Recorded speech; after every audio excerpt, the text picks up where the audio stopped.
Nyakwa Ramogi Ajwang' ochopo kanyo sa 7 mar odiochieng'. Erokamano ahinya kuom yiero TV mar Ramogi. Eneno weche manyien mag migago mwaiko ni odiochieng' ma kawuono. Waiko ni mathoth to mokwongo magi e thuond weche ma wamiyo pek.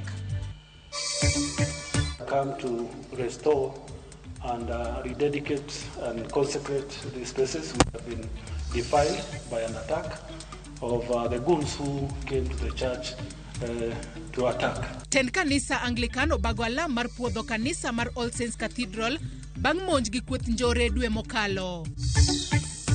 Picha mag wang' dede nyiso kaka obila notero ringre Albert Ojwang' nyaka e kar thieth ma Mbagathi.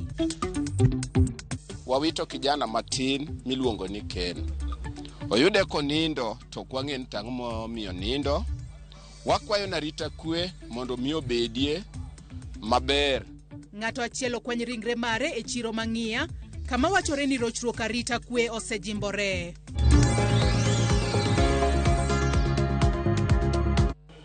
Nyakwa Ramogi Ajwang' mago kachiel kod mamoko mathoth e yor adimba arwakni machiegni yie mar mondo mi bed koda nyaka e giko mar weche manyien mag migago. Nyinga Joyce Oduor.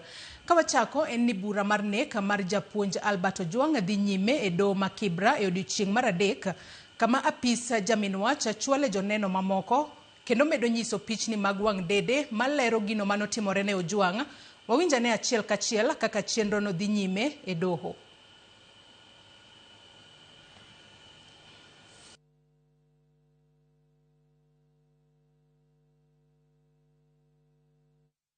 Prioritize good for all of us. And then we have the vulnerable family members. Those are the ones that we are also going to have to be.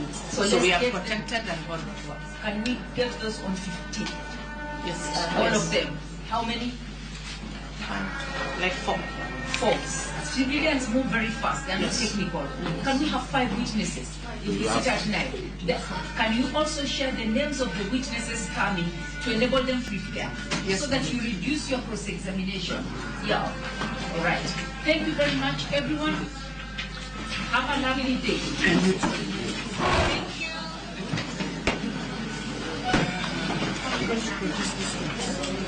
Because that's what I'm wondering. It's still on cross.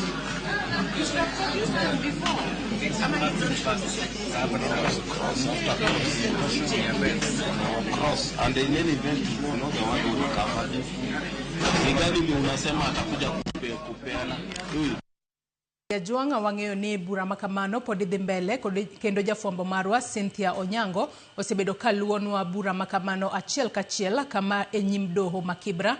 Joneno mago ma opanda wengegi kata mopanda suragi kachiel kod mago moyieni nyalo nengi osebedo ka chiwo neno magi kendo e kinde thuolo makamano o kinde mopogore opogore bende osebedo ka dayo dhogi kotudore kod neno mabende gichiwo. Chenro makamano kata wach makamano podi wamedo luonu achiel kachiel e nyim doho ma Kibra bore Nairobi ka.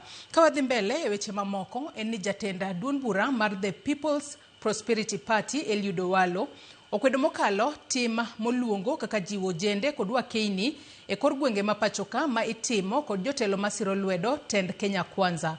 Koloso e boma ma Kakamega, Owalo openjo kuonde ma omenda ma korgi lach wuokie e wi miyo joriemb bodaboda kod joma mine e nying ting'o gi malo kar mar mondo mi sirikal ochwal chenro mag dongruok ne jopiny. Owalo omedo kwedo tim ma jotend siasa moko timo mar tiyo kod ojende e nyayo tulo kowacho ni timbe makamago keto ngima oganda e andaki. When you see people moving around with sackloads of money, where are they getting it from? Yeah? That's what the people should ask them. For one, it is not sustainable because you give out money today, but the money will not be there tomorrow. What happens to these people tomorrow? So we should look for sustainable means and ways of empowering our people as opposed to handouts. Handouts is not development, and handouts is not sustainable. So these fellows also need to be held to account. They need to account for the source of this money they are distributing around. Yeah. We should differ in political opinion, but that should not be source of enmity amongst ourselves.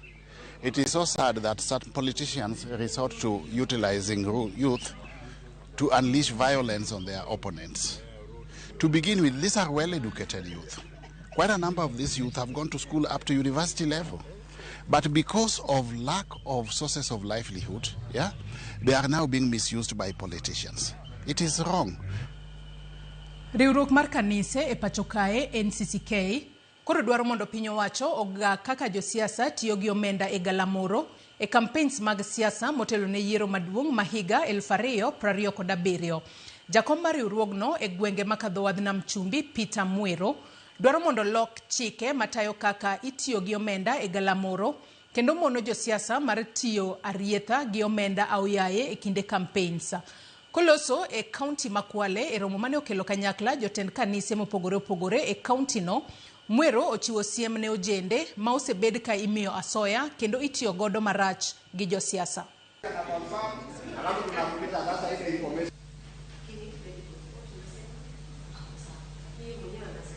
Wanatayarisha sheria, lakini sheria hii mwisho itaenda bungeni. Kwa hivyo tusipochagua pia wabunge ambao wataangalia maslahi ya wananchi, hata zile sera ambazo taasisi mbalimbali wana draft ama wanaweka, ikifika bungeni inawekwa kando. Kwa sababu kama unataka kuambia mbunge usitumie zaidi ya pesa kadhaa, pia pesa unaoitumia tunataka kujua imetoka wapi. Pesa isitutatize katika mambo haya.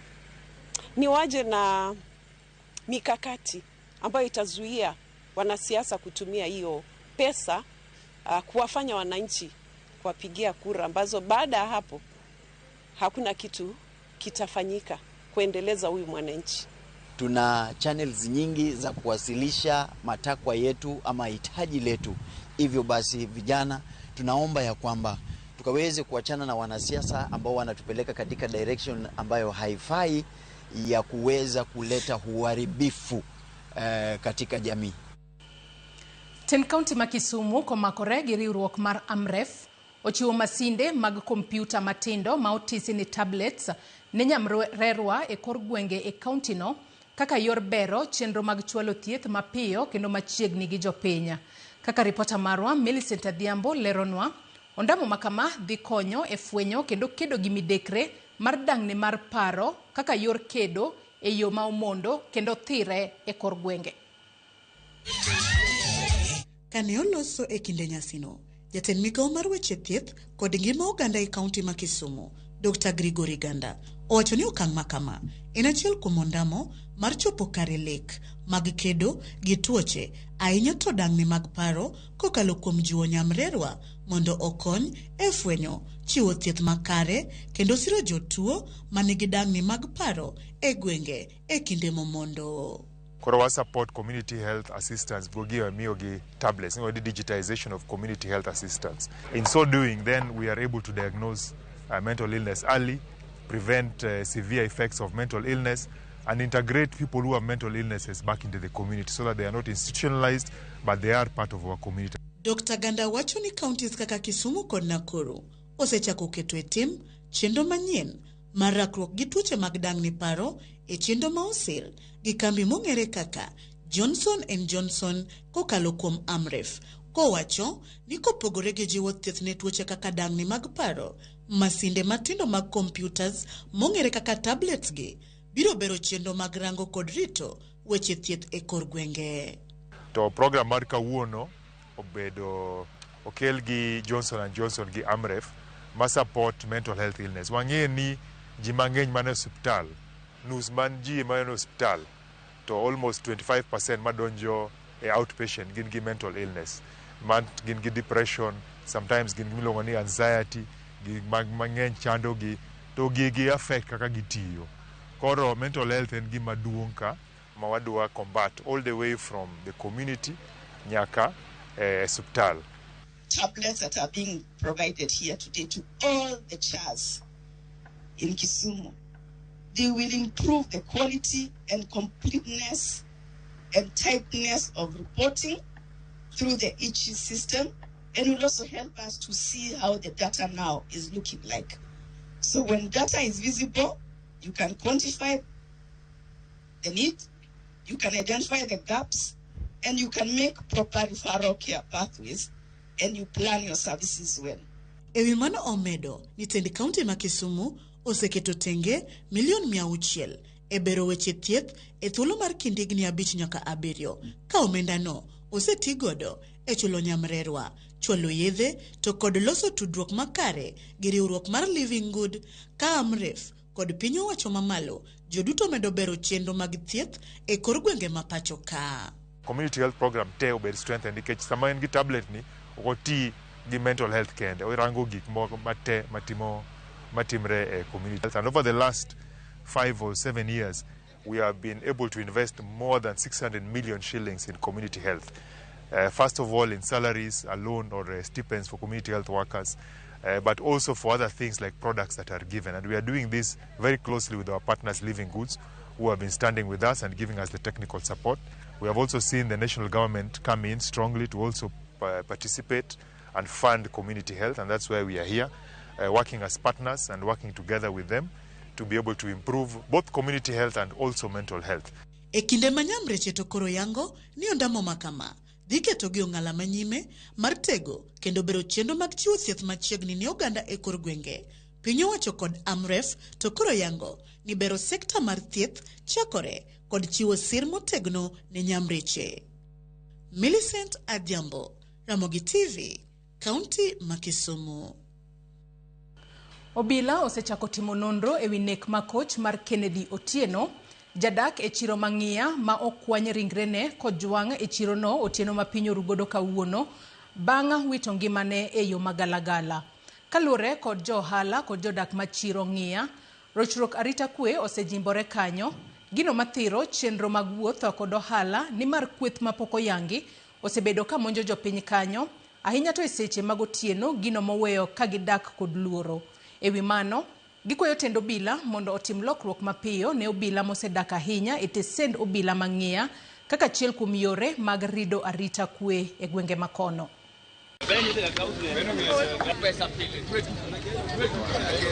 Wabedo gi shida mang'eny mar chandruok mar arita kwe.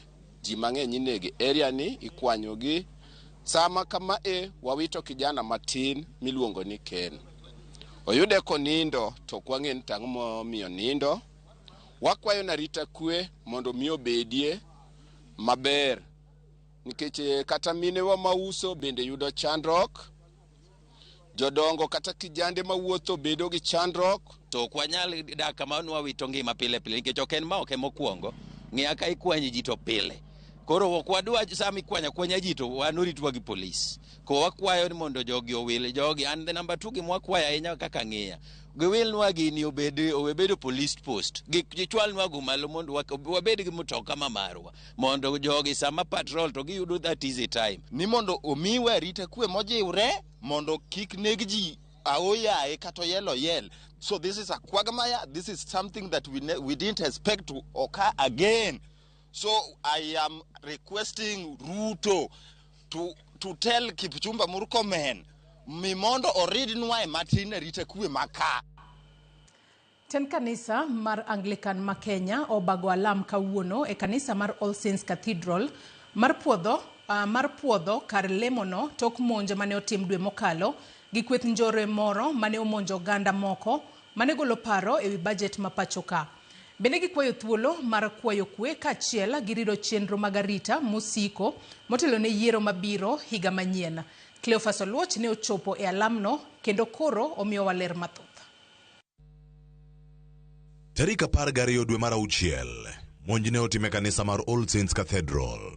En monj mane oweyo ka mwandu okwal kuom ji mane oyuoro e romo mar twak ewi budget mane sirkal osomo.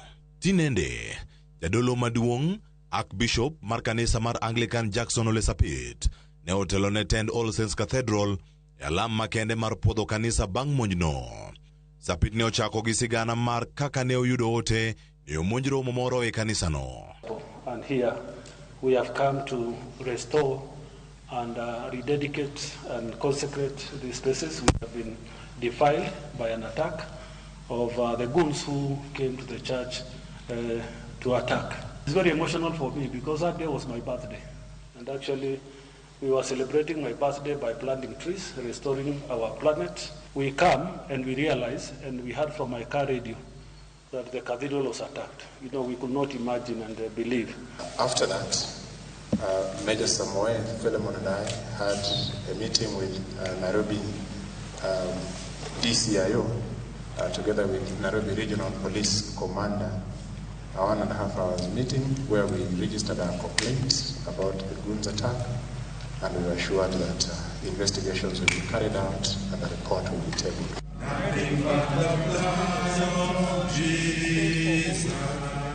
To kata odoko ni monj ne otim, Archbishop Ole Sapito kwayo mondo Nyasaye ong'won ne jogo mane otimo monj. Twak ne ochomo ikruok ne yiero mabiro higa manyien, e kinde ma owacho ni jonjore mag siasa medore konde ma pacho ka kod rombe mamoko. That the culture of Goonism that is taking root in Kenya will not give us the desires and the dreams that we have for Kenya. Tend kanisa mar Anglican okwayo jatend piny Kenya mondo mi oduok geno ne jo Kenya kuom jogo marito duoko mawuok e doho ma pacho ka. So if the leadership of the nation want to regain public confidence, action is needed. There was a display of 5 arrested people following the attack of All Saints, but no case has ever been heard in court. No response has been given to us. Is that we do not only want to see goons arrested, we want to see the honor of the goons displayed. Sani penjo en ni, gin jomagi matayo chenro mag arita pacho kae, obila koso jonjore? Who is now in charge of law and order in Kenya? Is it the goons or the police? Even after the attack of the cathedral, we have seen, it has not diminished, it has heightened. It has been like hyped. It's going to another level. We can now see in broad daylight people in Prados and Subarus and X-Trails. Bende no kawo thuolo mar jiwo rowere ma pacho ka mondo mi owuog oko mondo mi ogo ombulu ka kinde ochopo. For our young people who now are being displayed as either criminals and enlisted among the goons, or being vilified as agitators when they demand to know and to see us do the right thing. We also ask them to be calm, but to continue to ask the right things. Nyakwara Mogejwang ne en tarik 12 dwe mar auchiel. Ne en chieng' tich abich, jonjore manochopo e kar lamo kae mano ma All Saints Cathedral e bore Nairobi ne orocho romo, ma bende nokelo buok ne oganda mathoth. Kawuono en nyasi ma bende obedo kae achiel kachiel, tem mar kono oganda ni oyawe kendo biuru mundu rom, biuru mundu lem. Ma en kar romo kata kar lemo mano ma St. Nicholas Chapel mantiere All Saints Cathedral. Nyasi ni oseyaw, thuolo osechiw, siem osegol kacha ne jogo miluongo ni goons kata jonjore, kik ti kodgi e kindegi mag siasa. Cleophas Oluoch, Ramogi TV, Nairobi. Jumbe ariyo toka jang'ad bura Alfred Mabeya chiwo chik ne obila kata ogai mar obila, Attorney General kod bad migawo mar obila chopo e nyim doho mamalo ma Kisumu mar chiwo ler gimomiyo kik kawnegi ondamo mar chik kuom chayo doho kendo rem chuoyo chike matayo ng'anyo e pacho ka ne ok gichopo e nyim doho no. Otieno Joab nigi ler. Kata bed ni pend chik ma pacho kae lero ni onge ng'ata ng'ata matelo mare ingo chike makamago.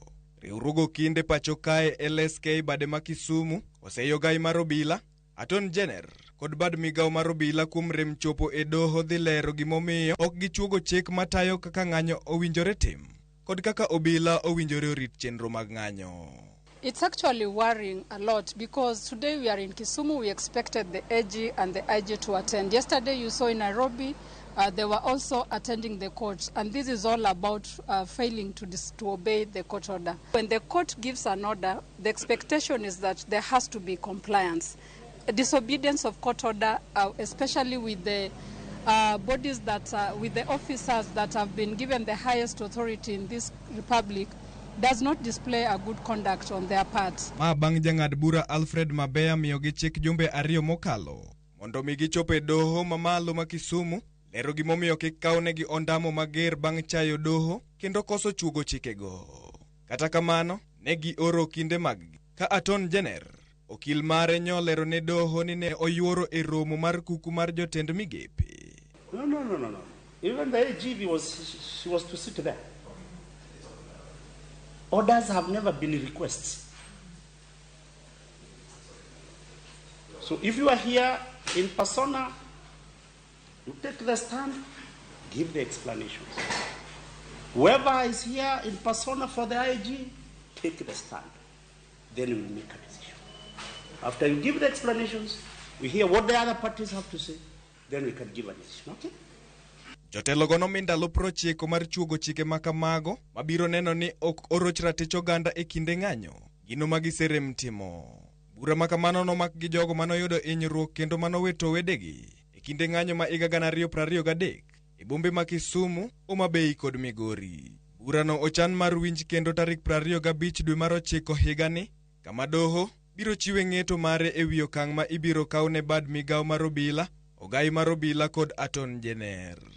We will not be able to comply with the civil procedure rules and deliver within 60 days, but we will deliver the ruling on the 25th of September. We expect the court to deliver a ruling as to whether the IG and the AG will be found liable, and if so, then they will be sentenced. If the court will be convinced then with the reasons that they have advanced today, then it means that further directions will be given. Otieno Joab, Ramogi TV. Riwruok mar Cereal Growers Association kautenore kod 10 county ma Migori oriwo lwedo mar puonjo jopur yore mag duoko piny lal mar chiemo e kinde keyo ma puonjogi yore mag medo ndhadhu e chiemo magigolo e puothe kendo ka gitiyo kod masinde e weche mag keyo. Jafumbo marwa George Juma nigi ler. Maro matamalo 30 mag chiemo e kaunti ma Migori ma igolo e puothe lal ka ochakore keyo nyaka e chiro. Mayo setudi kod midhieche mathoth moting'o onge mag masinde ma inyalo tigo e keyo, onge mag kuonde ma ikane mo kuom chiemogi mondo koro kik gikethre mapiyo piyo. Yudo seche ma ng'ato golo cham e puodho to weather ok ber, seche go yudo ka some losses biro kaluwore gi handling mok ber ahinya. To wan kaka Migori County watemo puonjo jopur kendo watemo ni mondo giyud gigo manyalo konyogi minimize that loss. Lal mar atamalo mathoth mag chiemo ni biro e kinde ma kaunti ma Migori pod nitiere kod nok mar chiemo to ahinya e keyo ma higani. Lipot mogol ten migawo mar pur e kaunti ma Lucas Musenda yango ni e keyo mar higani kaunti ma Migori oyudo mana keyo maromo kintans 27,000 nyaka 30,000 kwan man piny ka ipimo kod man madwarore mentans 42,000. Migori, as a county, we require about 42,000 tons of maize, for example. The last assessment that we had is pointing to anything between 27 to 30,000 tons of food that is available here. That is already telling us that we are looking at a food insecure county in the next season. But of course, we are preparing ourselves in the best way possible between ourselves and national government to ensure that we cushion our communities and our farmers. E okang' mageng'o lal ma chiemo kowuok e puothe nyaka chiro, tend kaunti ma Migori kautenre korwogno mar Cereal Growers Association dhi nyime kod tiego jopur e yore mag geng'o lal mar chiemo. Kawuono adhi yudo thresher ma adhi konyora godo e weche mag suso mag oduma. Kawuono mor kabisa nikech kawuono gikelo no masin manyasani. Asebedo ka samoro wa spray mana yath ne jopur gi spray manyachon. During rainy season, we usually get a lot of fodder that due to limited capacity in our farmers to store and knowledge, we get feeds that are wasted. Director migawono mar pur e kaunti Migori Peter Gutu mane wuoyo e kinde mano memo kuom jopur masinde mag keyo wacho ni gipuonjo jopur kaka ginyalo medo ndhadhu mag chiemo ma gigolo e puothe mondo kony e duoko piny lal mar chiemo ka ochakore e puothe. Watemo timo kamano mondo wa encourage youth mondo donje e weche mag agriculture kendo wakonyogi mondo giduok chien lal mabiro e weche mag purgi. Jopur bende ipuonjo kaka ginyalo medo ndhadhu ne chiemo kaka yo mar geng'o lal mar chiemo ma iwito nikech gikethore. Calvin Sobiro matero mar Cereal Growers Association wani kaka riwruok gisebedo ka gijolo jopur matindo ka gimiyogi masinde manyalo konyogi e wechego mag keyo kaachiel kod mamoko. yudhe mwamiyo yudhe gin kaka shela ma suso oduma, chopa miloso godo chiemb dhok, wan kanyo gi motorized sprayer ma konyo gi e weche go yath. Jopur bende koro imedo jiw mondo koro pidh kothe manyalo timo maber kata kiteni mantie lokruok mar kor lwasi. Jopurwa bende mondo donje e pur mar high value crops gi mondo giyud yuto makare.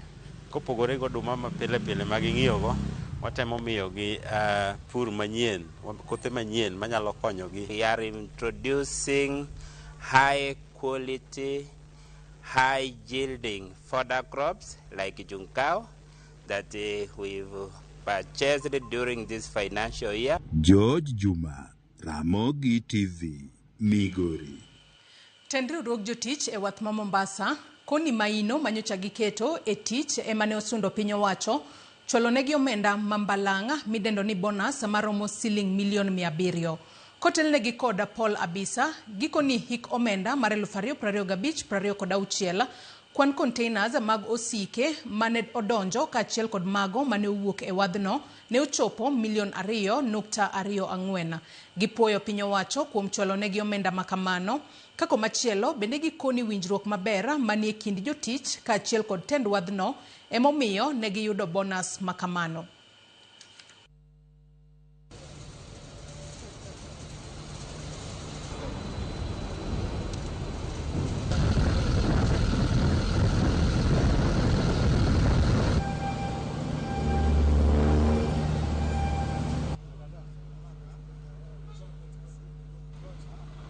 Performance ma KPA omiyo jotich omi bonus ma gisega bedo ka gidwaro.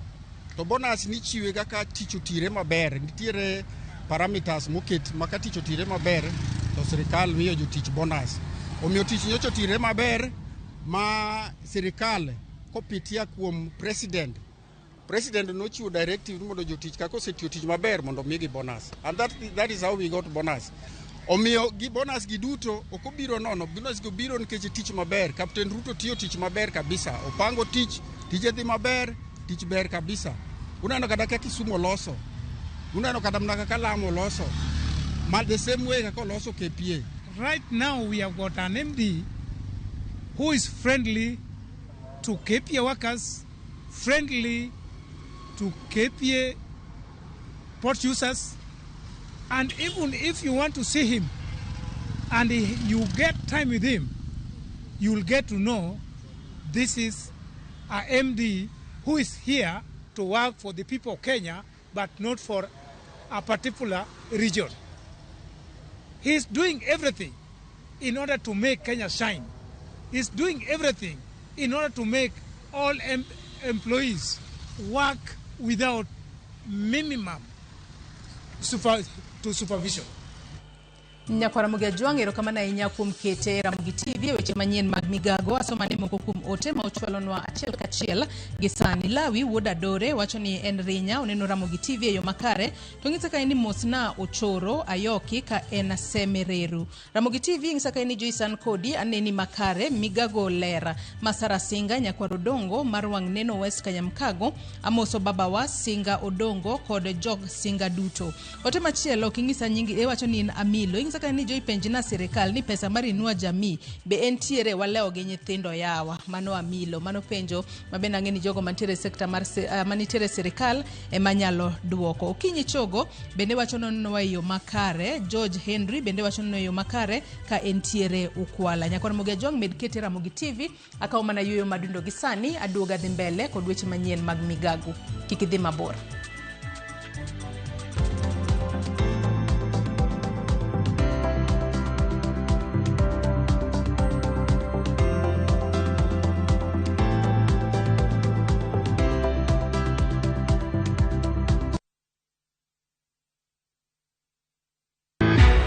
Ohala mora mora maber chakorega gi paro. Inya chako ohala mora mora. Kata kamano, ang'o madwarore mondo paro no nyak? There are so many factors manyaka ing'e. Nyaka ibed gi pesa mibo chako go ohala. Nyaka ing'e kata location mikete business. Nyaka ing'e jok mindiko. Riwri kodwa ka waromo gi joloko ohala mopogore. Ng'ama dwaro timo ohala maber nyaka ipogi ne capital en ma, sales ma make en ma, igolo all the expenses koking'iyo profit mari. Jolonye weche ohala koda jotelo mag ohala maloso kinde mabiro.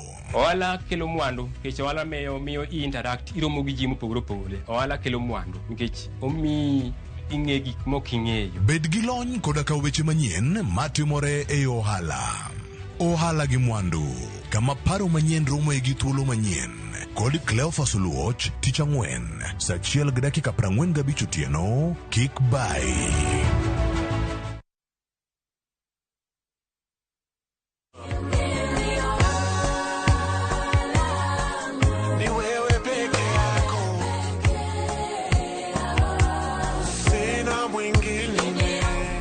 Kupata wimbo wa kimbilio langu kama sikiza tuni yako, bonyeza *811 *415#. Itakuwa ndani ya simu yako na itakubariki. Kumbuka, sikiza na Citizen nyumbani mwa wasanii wote, usicheze mbali.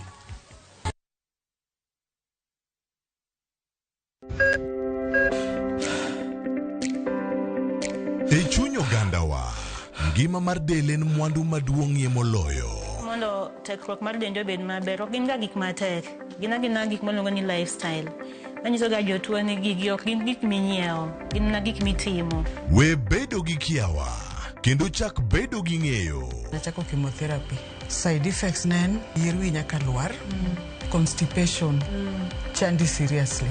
Warwaki e penj laktar, ma en tudruok gi lakteche molony. Isamidhir jahocho cha, nyaka ibed ni iseng'eyo ni mae shida ma an godo to adwa kony. Chakre weche thieth kod chiemo mar mine mayach, nyaka weche thieth mag tuoche masiko. Wakelo od thieth e od dak. Tuo mar rheumatic heart disease ni landore sana e gwenge ma poverty ntiere. Riwri gi Ruth Otieno, wuok tich nyaka tich abich, saa 12 odhiambo.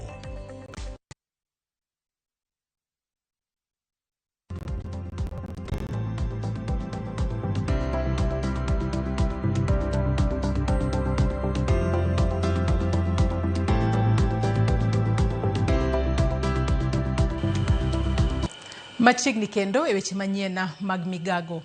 Bad migao mar piny owacho mochung'ne nono chenro mag dongruok kotudore kod apisas mawuok e kar jot mar jatend piny gi migao mochung'ne arita kwe e kaunti ma Nyamira okwayo jopiny mondo omi piny owacho thuolo mar chwalo dongruoge mane gisingo. Ka giloso e kinde mane gidhi nono chenro mopogore opogore mag dongruok e kaunti no, apisas go wacho ni jatend piny oseketo e tim dongruoge e kwan atamalo 80 mane ochiwo ne oganda e kaunti ma Nyamira. Dongruoge go oriwo gedo mag apeini, chirni, osuptende, udi manengogi ogonyore e kin chenro mamoko. Mheshimiwa Rais, kazila ahadi ambazo amepeana katika Nyamira tunaweza sema ya kwamba tumeafikia zaidi ya 80%. Alisema akina mama watapata mahala pazuri, dignified places za kufanya kazi, kina mama mboga. Hapa Nyansiongo tumemaliza soko phase 1, tunaendelea na phase 2. Ikonge tunatengeneza soko, Ekerenyo tunatengeneza soko, na soko zingine ziko katika mipango. Ring Road itafungua area hii na access itakuwa rahisi. Hata maofisa wetu wakitaka kukimbia mara moja, ile rapid response inakuwa haraka kama kuna barabara nzuri. Na wesi ama wale wanahusika kwa mambo hiyo ambayo sio sawa, pia wataogopa wakijua kwamba watafikiwa kwa haraka. Kwa hivyo barabara hii itafungua all the areas na response hata itakuwa rapid kwa maafisa wetu. Tukitaka kufanya deployment inakuwa ni kwa haraka na kwa wakati unaofaa. Jopuonjre e mbalariany mar Technical University of Mombasa ne obago nyasi moyiedhi ne mane en jatend jopuonjre e mbalariany no mosenindo Elvis Otieno, mabende ne ong'ere kod nyinga mar The Beast. E nyasi no mane oyuore gi gavana ma Mombasa Abdul Swamad Sharif Nasir kachiel kod jotelo mamoko, jopuonjre ne ochwalo ote mag lit kod kuyo ka giparogo Elvis mane owito ngimane apoya nono bang' podho. Jojaoko gi ler mathoth kowuok Mombasa.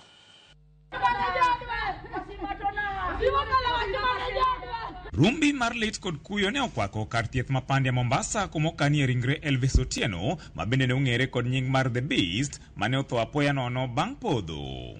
Kae, wede osiepe kaachiel kod jopuonjre mane otelonegi e mbalariany ma Mombasa ne jochopo mar chwo wang'gi e ringre kaluwore kod uma malach mane entiere godo e telo mar rowere Mombasa. From where he has left it, wadhi kao the mantle, so nyaka vision mar Beast will keep it alive. Gima lit, yoche ka bende wako wuonegi. Nyasaye ong'eyo. Ne wakwayo jopuonjre gi vijana Kenya mangima mondo obed gi chuny motegno.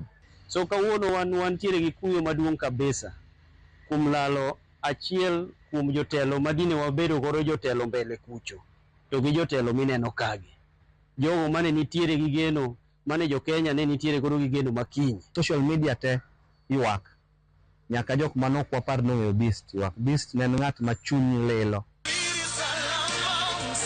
To e mbalariany ma Technical University of Mombasa kuma yande ne otele ne jopuonjre ne en lit kod kuyo kuma jopuonj kaachiel kod jotich mag mbalariany ne jobiro kanyakla mar ywage kendo timo rapar mare. Gavana ma Mombasa Abdulswamad Sharif Nassir en achiel kuom jotelo mane oyuoro e nyasino. His voice might no longer be there with us, but we will continue to be able to live with the spirit of Beast, the spirit of assisting each other. The student center that was meant to empower the students of TUM. With a lot of humility, I request that it should be called the Beast Center in honor of Beast. Rowere mane otelonegi ne osingo mar sumo kite kendo konegi kore mar dhi nyime kod tayo ajenda mare ma en kelo kanyakla rowere kendo rango kaka ginyalo dongore kanyakla. So comrades mabene no osiepe Beast, let us still stay together and keep the vision ya Beast alive. Makre kanyakla. No beto osiepe gi joma chalo Raymond Omolo, nyaka ker ma Kenya nong'eye, nyaka mosenindo Jakom nong'eyo Beast. Onge chieng' mora mani nyalo wuoye gi Beast notim gimoro tichake lowe kendo ni ma be ne ok itimo makare. Notimo maber ma any assignment mane miye mondo tim. Beast ne bro timo to the maximum level back. Kendo wadhi kowe gi mor motegno because we are celebrating a life well lived but cut short. Mane gima leto nwani. Gima Beast ong'adore chon ahinya. George Aoko, Ramogi TV, Mombasa.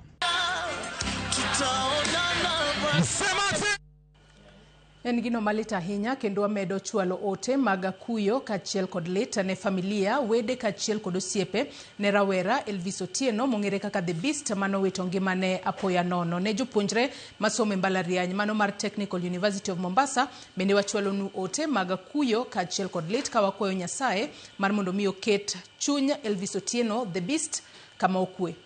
Kawadhi mbele kod weche mamoko en riwruok mar okinde pachokae LSK ochako ng'anyo margi ne chenro mag doho e pachokae mangima kagisingo mar chwalo lweny margi mar tieko mibadhi e bad migawo mar doho e ung'ala manyime.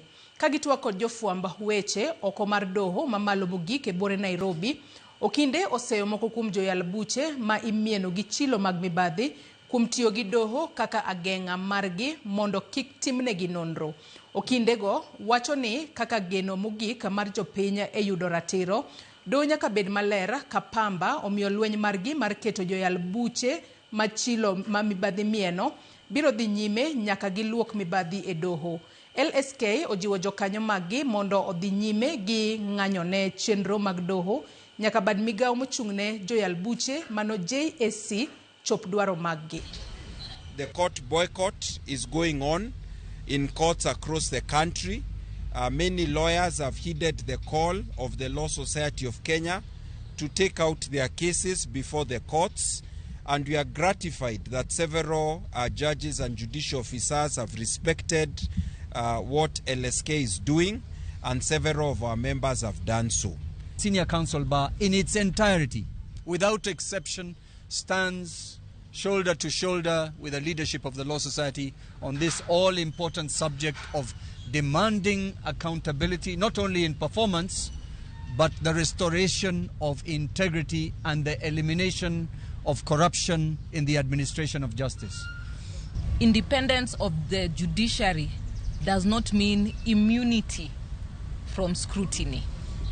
And therefore we ask that even as we boycott today, that there is a reflection by the judiciary, even just looking from how the members of the public have been able to give their feedback.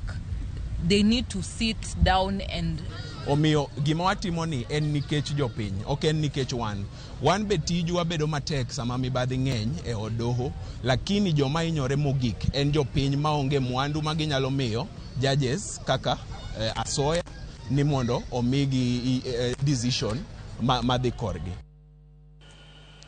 Jotuo mawuok e od thieth maduong' ma Kericho referral yudo achiedh nade makoni kod kocha kalore gi ng'anyo mar jochiw thieth ma oserocho chenro mag thieth e kaunti no. Chal mar jotuo koro medo bedo kama ng'aw e kinde ma apisas mag klinik gi nurses bende ne oriwore gi lakteche e ng'anyo no. Od thieth moyudo midhiero ahinya en osuptal maduong' ma Kericho referral kanyakla kod ute thieth moriwo Kapkatet, Sosiot, Londiani, Sigowet kod Fort Tenant. Lakteche seyo sirikand kaunti ma Kericho kuom koso keto e tim winjruok margi mane gichuoe e kogno e dwe mar adek higa mar 2025. Watu wa serikali mnaona vile hii hospitali inaweza endelea, watu wapate matibabu, hata sisi tuko hapa na bado hatujapona. Nilipata ajali na gari ya Climax. Sasa tumekuwa tukipata matibabu, lakini kwa sasa madaktari wameenda strike. Sasa ni kama wiki mbili hakuna matibabu inaendelea. Nataka kuambia William Samuel Ruto, our president, na pamoja na MPs, muende mchange hiyo katiba, sababu mulikosea mahospitali ikuje kwa county level. County level ndio iko na shida mingi. Anapatiwa pesa, hawataki kulipa wafanyakazi. Governors wanang'ang'ania tu utajiri, hawajali maslahi ya watu.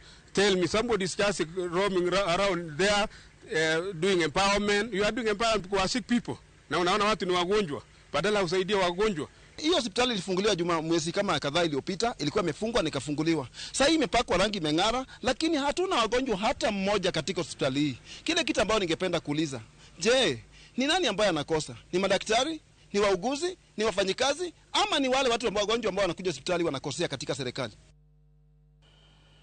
Jopur chai mapachoka biro yudo chudo manok higani kalure gi midhiero masani okwako chiro mar chai e piny mangima. Jakom duola mar Kenya Tea Development Agency KTDA Enos Njeru oyango ni medruok e bech tero mwandu e pinje maoko miyo piny Kenya medo nengo chai gino mariembo jonyiewo. Ma en kaluore gi usuru mar atamalo 0.8 manoketie e chai ma itero e pinje maoko. Njeru oyango ni ma oseduoko pinya chai ma itero e pinje maoko kendo ma osekelo dok chien e yuto mar jopur chai mapachoka. Oyango ni nitiere dwaro mar wito oko usurugo mondo oket yot e uso chai e pinje mamoko kendo bero ngima jopur.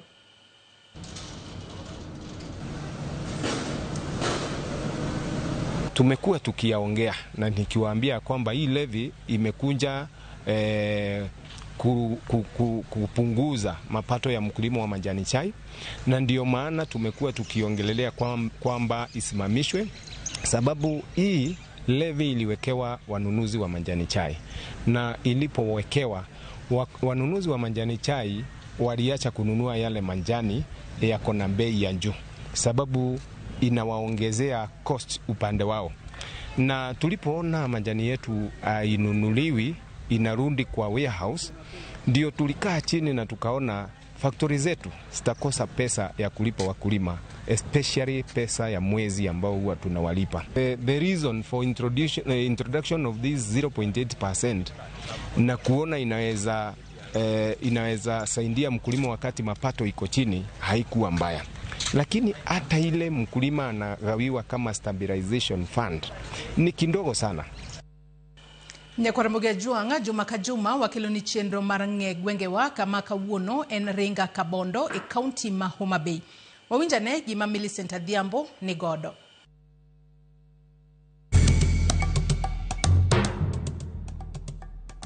Nyakwaramoge Juang manakaka na singo ni Juma mokalo machiegni kendo e tielo machielo e chendo ni mar ng'e gwengewa.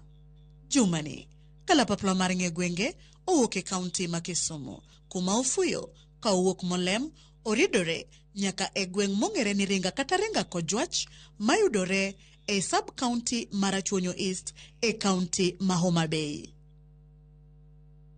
Ka iselimo kata isekalo gweng' chiro kata center mong'ere ni Ringa kata isewinjo gweng' miluongo ni Ringa Kojwach, ang'o mabiro e pache Nyakwaramogi miparo ni ne nyalo miyo chak kamoro ni Ringa? Wachako twak achiel kachiel kod jogweng' makae ginyiswa ni to ginto ang'o miyo giparo ni gweng'gini ne ochak ni Ringa. Gimomiyo gweng'ni nochak ni Ringa konyuola kadongo onyuol 1986 to nitiere dhawo moro manobukore katin 1997 oyudo ka atin bat pacha notegno naneno ka ng'wech ewi got koridore biro mwalo kon to nitie jaduong' moro mane nigi bunde to yawuote bende nigi asere. Koro kane joksi ogolo ji ng'wech kucho to ji ringo to ji dhi e dalagi kanyo to kanye ma ji kute nikech koro ji neno ni ka en gi bunde joka ne ok chopi. Koro mae manomiyo ne ji ringo ka to ji duogo, ji ringo to ji duogo ka to koro ji gut kanyo ka dwaro konyruok. Koro kae ma nying mar Ringa nochakore ka jodongo decide ni koro to nyaka koro waluonge mane Ringa ke ji ringe. Ringa gimomiyo gweng'ni nochak ni Ringa nikech Ringa is a big market. To en gweng' ma ji ohero. Koro jodongo moko ne bedo ga koche gino chake ni Ringa market. An mana kipacha taparo mana ni edha lweny manosebedo seche moko ne laro lo kindowa gi jo lang'o nitie jomoko ma jo nyaka be mano kalo miriu kabiro koni koro is like ni nyamiwa nying ni wan joma noringo koro ne jo ringo. Gimomiyo kawere mamwalo koni noya malo nikech ne gigore gi Kisii kane ilaro lo. Koro Kojwach ma kawere manoluor noringo biro mwalo koni ema nokelo wach mar ni Ringa. Tiende ni ne giringo lweny malo ka gibiro mwalo koni. Bang' winjo paro mopogore ma jogweng' oselieko kotenore kod nono mar nying gweng'ni mar Ringa, we koro wawinj anena ni adieri kod kuku mar wach ni kanye e wi gima dinami chak kae ni Ringa. Gimomiyo Ringa iluongo ni Ringa en lweny mane nitiere kind dhoudi chon gi lala kane pod ilaro piny. Joluo nokedo gi lang'o gi Kisii to gimomiyo nying Ringa nowuok ne joluo kedo gi jolang'o. Koro joluo noringo oa malo got kuma ne joluo dak ei Kisii malo yo manga kocha. To joluo ringo mobiro modonje wi got Kanyang'inja got mabathe cha ema ne joluo donje. Koro kanyo ero godne ema niluongo ni Ringa. Koro Ringa ni ubiro to nikech godno emomiyo chak Ringa ka ni Ringa. Ochak skul Kojwach kacha chande ni Ringa. Ochak skul Kakalwanda masani iluongo ni Kakelo ochak ni Ringa. Koro godni skunde go to gichiro ni e tiendgi. Koro wan gi Ringa gi, wan gi Ringa Kojwach, wan gi Ringa RC, wan gi Ringa Kakelo. Giduto te nying gi nowuok e wi got kama ne joluo ringo ponde cha. Kane lweny nitie, ka muok Nyabinda pok okaw thuolo monego jolang'o ma jolang'o ringo dok. Ma koro joluo dogo bet kama koro gintiere, kama koro ochimo walo nyaka Miruka.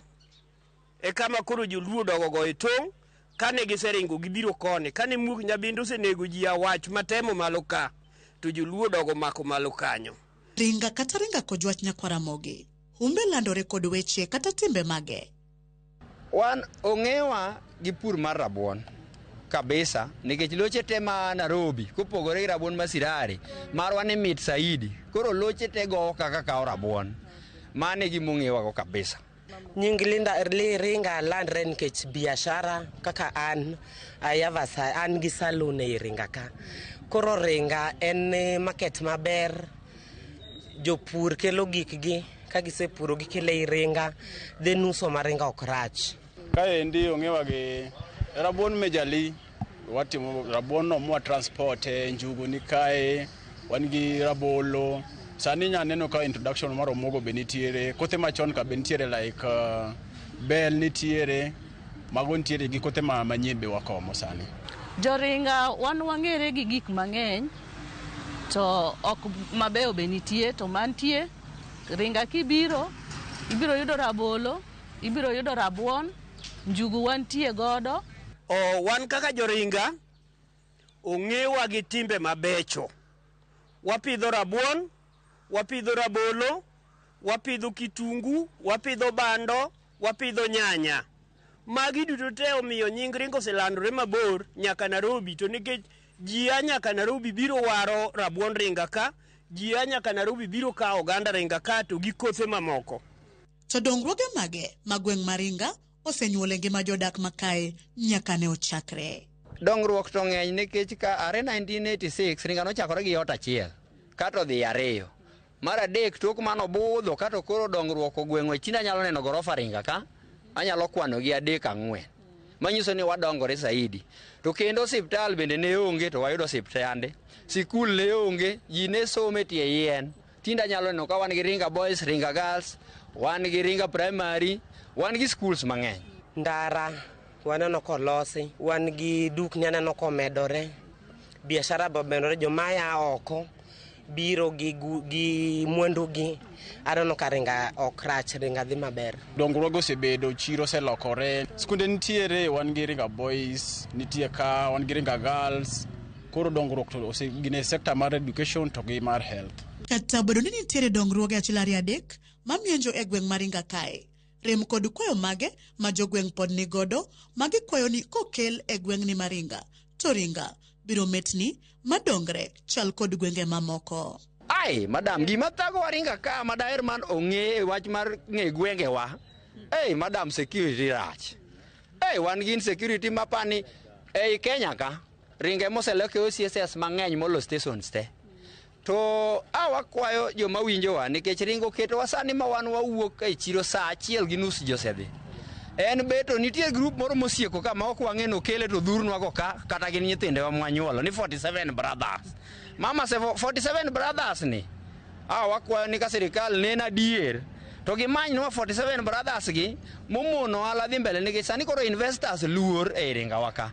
Koro wan kaka jo biashara iluor no kinya keto mondu mang'eny nikech mondu no kiketo to nitie joma biro to kawe. Koro kwayo maduong' e ringa security. Uso marwa kaka wan jowala, an awang'o mandas kacha. En ni odhiambo ne wakoko wadwa uso. Koro yudo ka seche go ko miwa curfew ni security okethore. Wadog wanindi kiny wamondi, koro wadhi ka gik ma waloso go kotimo nade kwa uso. Koro security magelosno ahinya kal Raymond Omolo hapa ni akai mobika otemna wache security. Kata sani winjo ka jago morero wacho ni ogontie gach ng'ato. Koro arita kwe ok ber, wakwa sirikal mondo konywa. Gima waremo ringa ka en gima very vital. Kojwach emogolo pi maduong' ma supply nyako Yugis Town. To pigni wuok e Kojwach kato Jakojwach ok modhe. Pigni no chako bar kendo mochako dhi nyaka Kabondo, to kadho mane lop Kojwach kato Jwach ok modhe. Water winjo ni devolve. Ng'ama concerned kata ka en governor kata ka en ng'a. Please. Awacho ni jowa osebedo mamuol to nikech tong'ni ne wabedi kaka bila mamoko, dekoro watucho pipes gi kiny ka kiny. To ok awacho kamano na insight jogweng'. Koro miyo wan wang'won, sama pod wang'won ni sirkal oyawnwa pigni oketnwa go e gwenge wate maringa. Nyakwara gi mana kamano gi kanye mwachopo godo e giko matielo makawuono e chenro ni mar ng'e gwengewa. Amor nikech sani ka iwinjo kata limbe oteri kama iluongo ni ringa kata Ringa Kojwach, to ing'eyo gimomiyo ringa ne obedo ringa. Omiyo med kete mane wang' jowi mari mar Ramogi kik idhi mabor nikech kae masingo ni kendo ni juma manyien aduogo ni kod nono mar gweng' machielo. Oriti masani, erokamano kuom bedo kodwa. Nyinga Millicent Adhiambo, kata kihero inyaluonga ni Nyaboma.